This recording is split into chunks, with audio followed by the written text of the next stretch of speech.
ನೋಡಿ, ಪಾಕಿಸ್ತಾನ ನಮ್ಮ ದೇಶದಲ್ಲಿ ಮೂಗು ತೂರಿಸ್ಕೊಂಡು ಬರುತ್ತೆ. ಅವ್ರದ್ದೇ ಅವರಿಗೆ ಸರಿ ಮಾಡ್ಕೊಳ್ಳೋಕೆ ಆಗ್ತಾ ಇಲ್ಲ. ನಮ್ಮ ದೇಶದ ವಿಚಾರದಲ್ಲಿ ತಲೆ ಹಾಕುತ್ತೆ, ಅದರಲ್ಲೂ ಕೂಡ ಜಮ್ಮು ಕಾಶ್ಮೀರದ ವಿಚಾರದಲ್ಲಿ. ಯಾಕೆ ಅಂತಂದ್ರೆ ಬಲೂಚ್ ಹೋರಾಟಗಾರರು ಈಗ ಪಾಕಿಸ್ತಾನದ ರೈಲನ್ನೇ ಹೈಜಾಕ್ ಮಾಡಿಬಿಟ್ಟಿದ್ದಾರೆ. 470ಕ್ಕೂ ಹೆಚ್ಚು ಪ್ರಯಾಣಿಕರು ಈಗ ಒತ್ತೆಯಾಳಾಗಿಟ್ಕೊಂಡಿದ್ದಾರೆ. ಕ್ವೆಟ್ಟಾದಿಂದ ಪೇಶಾವರಕ್ಕೆ ಹೋಗ್ತಾ ಇದ್ದಂತೆ ಜಾಫರ್ ಎಕ್ಸ್ಪ್ರೆಸ್ ರೈಲು ದಾಳಿಯಲ್ಲಿ 6 ಮಂದಿ ಸೇನಾ ಸಿಬ್ಬಂದಿ ಕೂಡ ಈಗ ಸಾವನ್ನಪ್ಪಿದ್ದಾರೆ. ಸ್ಥಳಕ್ಕೆ ಸೇನಾ ತುಕಡಿಗಳನ್ನು ರವಾನೆ ಮಾಡಿದ್ದಾರೆ. ಟ್ರೈನನ್ನೇ ಹೈಜಾಕ್ ಮಾಡಿಬಿಟ್ಟಿದ್ದಾರೆ. ಬಲೂಚಿಸ್ತಾನ ಪ್ರತ್ಯೇಕವಾದಿಗಳಿಂದ ಈಗ ರೈಲ್ ಹೈಜಾಕ್ ಅನ್ನು ಮಾಡಿಬಿಟ್ಟಿದ್ದಾರೆ.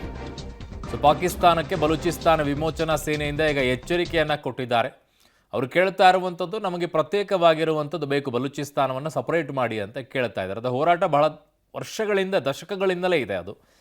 ಸೊ ಈಗ ಫೈನಲಿ ಈಗ ಟ್ರೈನನ್ನು ಕೂಡ ಹೈಜಾಕ್ ಮಾಡ್ಕೊಂಡು ಬಂದಿದ್ದಾರೆ. ನೋಡಿ, ಅವರದ್ದೇ ಅವ್ರಿಗೆ ಮುಳು ಆಗುತ್ತೆ ಅಂತಾರಲ್ಲ, ಹಾಗೇ ಇದು.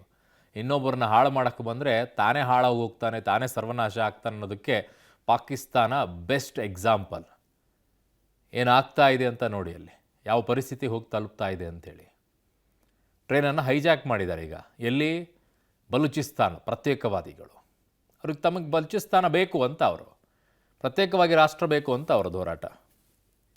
ನನ್ನ ಸಹೋದ್ಯೋಗಿ ಶಬೀರ್ ನನ್ನ ಸಂಪರ್ಕಕ್ಕೆ ಸಿಗ್ತಾ ಇದ್ದಾರೆ. ಶಬೀರ್, ಏನು ಅಪ್ಡೇಟ್ಸ್ ಬರ್ತಾ ಇದೆ ಈಗ? ಬಲೂಚಿಸ್ತಾನದ ಪ್ರತ್ಯೇಕವಾದಿಗಳಿಂದ ಟ್ರೈನ್ ಹೈಜಾಕ್ ಮಾಡಿದ ನಂತರ ಏನು ಬೇಡಿಕೆಗಳನ್ನು ಇಟ್ಟಿದ್ದಾರಂತೆ ಪಾಕಿಸ್ತಾನಕ್ಕೆ?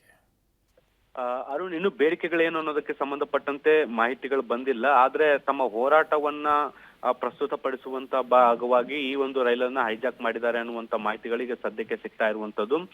ಕ್ವೆಟಾದಿಂದ ಪೇಶಾವರಕ್ಕೆ ಹೋಗ್ಬೇಕಾಗಿದ್ದಂತ ಜಾಫರ್ ಎಕ್ಸ್ಪ್ರೆಸ್ ಟ್ರೈನ್ ಇದು. ಈ ಟ್ರೈನ್ ನಲ್ಲಿ 400ಕ್ಕಿಂತ ಹೆಚ್ಚು ಜನರು ಪ್ರಯಾಣಿಕರು ಪ್ರಯಾಣವನ್ನ ಮಾಡ್ತಾ ಇದ್ರು. ಈ ಒಂದು ರೈಲನ್ನ ಹೈಜಾಕ್ ಮಾಡಿ 100ಕ್ಕೂ ಹೆಚ್ಚು ಜನರನ್ನ ಒತ್ತೆಯಾಳಾಗಿಟ್ಕೊಳ್ಳುವಂತ ಕೆಲಸವನ್ನ ಕೂಡ ಮಾಡಲಾಗಿದೆ. ಈ ಒಂದು ಘಟನೆಯ ಸಂದರ್ಭದಲ್ಲಿ 6 ಜನ ಸೈನಿಕರು ಕೂಡ ಸಾವನ್ನಪ್ಪಿದ್ದಾರೆ ಅನ್ನುವಂತ ಮಾಹಿತಿಗಳು ಕೂಡ ಈಗ ಸದ್ಯಕ್ಕೆ ಬರ್ತಾ ಇರುವಂತದ್ದು. ಈಗ ಮುಖ್ಯವಾಗಿ ಸರ್ಕಾರದ ಗಮನವನ್ನು ಸೆಳೆಯುವಂತದ್ದು ಪ್ರತ್ಯೇಕವಾದಿಗಳ ಮುಖ್ಯವಾದಂತಹ ಅಜೆಂಡಾ ಆಗಿರುವಂತದ್ದು. ಹೀಗಾಗಿ ಬಲೂಚಿಸ್ತಾನದಿಂದ ಹೊರಟಿದ್ದಂತಹ ಟ್ರೈನ್ ಅನ್ನ ಹೈಜಾಕ್ ಮಾಡೋ ಮೂಲಕ ಈಗ ಸರ್ಕಾರಕ್ಕೆ ಹಕ್ಕೊತ್ತಾಯವನ್ನ ಮಾಡ್ತಾ ಇರುವಂತದ್ದು. ಬಲೂಚಿಸ್ತಾನವನ್ನ ವಿಮೋಚನೆಗೊಳಿಸಬೇಕು, ಸ್ವತಂತ್ರಗೊಳಿಸಬೇಕು ಅನ್ನುವಂತ ನಿಟ್ಟಿನಲ್ಲಿ ಅವರು ಒತ್ತಾಯವನ್ನ ಕೂಡ ಮಾಡ್ತಾ ಇದ್ದಾರೆ. ಸಾಕಷ್ಟು ವರ್ಷಗಳಿಂದ ನಡೀತಾ ಇರುವಂತಹ ಹೋರಾಟ, ಅದರ ಭಾಗವಾಗಿ ಈ ಒಂದು ಟ್ರೈನ್ ಅನ್ನ ಹೈಜಾಕ್ ಮಾಡುವಂತ ಕೆಲಸವೂ ಕೂಡ ಆಗಿದೆ. ಅರುಣ್. ಓಕೆ ಶಬೀರ್, ನಿಮ್ಮೆಲ್ಲ ಮಾಹಿತಿಗೆ ಧನ್ಯವಾದಗಳು. ಸೊ ಬಲೂಚಿಸ್ತಾನ ಪ್ರತ್ಯೇಕವಾಗಿ ರಾಷ್ಟ್ರ ಆಗಬೇಕು ಅನ್ನೋದು ಮುಖ್ಯವಾಗಿರುವಂಥ ಬೇಡಿಕೆ. ಅದು ದಶಕಗಳಿಂದಲೂ ಕೂಡ ಹೋರಾಟವನ್ನು ಮಾಡ್ಕೊಂಡು ಬಂದಿದ್ದಾರೆ. ಈಗ ಹೈಜಾಕನ್ನು ಮಾಡಿದ ನಂತರ ಏನು ಬೇಡಿಕೆಗಳು ಅನ್ನೋದನ್ನು ಇನ್ನೂ ಇಟ್ಟಿಲ್ಲ. ಆ ಬಗ್ಗೆಯೂ ಕೂಡ ಅಪ್ಡೇಟನ್ನು ನಿಮ್ಮ ಮುಂದೆ ಇಡ್ತೀವಿ ಈಗ ಸದ್ಯಕ್ಕೆ.